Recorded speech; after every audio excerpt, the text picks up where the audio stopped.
Rochelle. I'm a pediatric physical therapist at F.I.T Muscle and Joint Clinic.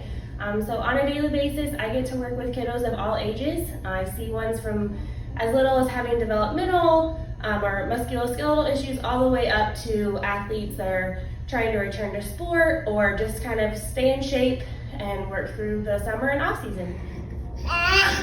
Alright, so today we're just going to kind of run through some tips for you all at home. There's so much information out there for moms and things they shouldn't and shouldn't do with their baby, and so we just want to provide some tips as far as if you feel like maybe something you're struggling with something, or just some tips for purposeful play to keep your baby involved as they grow throughout their first year of life. Alright, so initially kind of those first 0 to 3 months, we're really just focusing on how that baby tolerates tummy time. Tummy time can look a little bit different for every kid. Some tolerate it and some don't.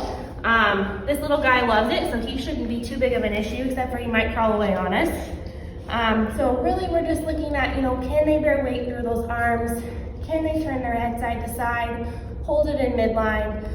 Can they do it laying on their bellies? They can do it holding by, being held by mom or dad. They can even do it over their legs. So we can bring them here, have them bring those arms down. There you go. Just to get some weight through those shoulders and work on bringing that head up. The next kind of stage we're looking at is rolling. So making sure that that little one can roll equally side to side, or even, belly to back and back to belly. And they're more than, a lot of them will sometimes regress a little bit. You think they're losing that skill, but they're just working on practicing another skill. So that's totally fine.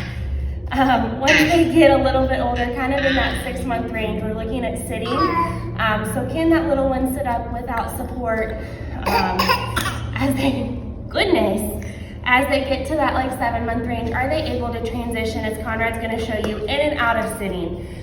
So can they take that and then can they bring it back into sitting?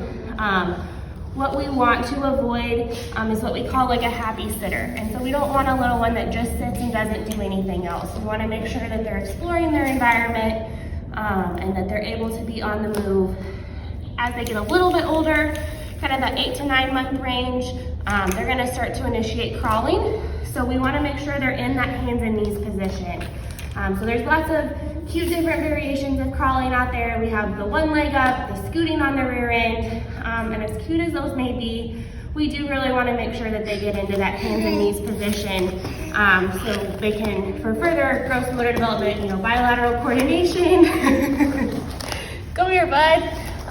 So we're looking through all of those things, ways that you can promote that if they're not willing to get up on those hands and knees.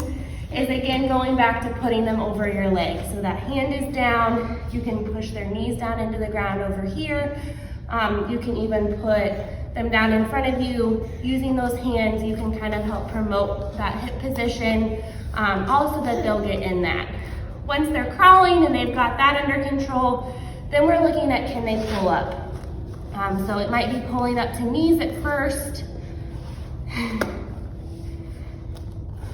Conrad's not quite ready for yet, but pulling up and onto, a couch or a table, playing with toys. So putting toys on a higher surface so that they're willing to come up and get them and they want to go explore. And then it's propping up into walking. So are they independently standing? Are they able to walk? Are they cruising to their left and to their right? So the biggest thing when they're growing through that first year of life is we just want symmetry. So we want to make sure that that head is in midline as they grow, that they're equally turning side to side. They're using both their right and their left arm and leg, that we're promoting that quadruped crawling, and then that pulling up equally.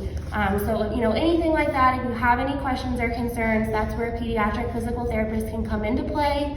You can have your pediatrician assess it as well, but don't ever feel like you have to wait and see. The earlier we can usually get a hold of some of these minor red flags, we can get them before they grow to a larger issue.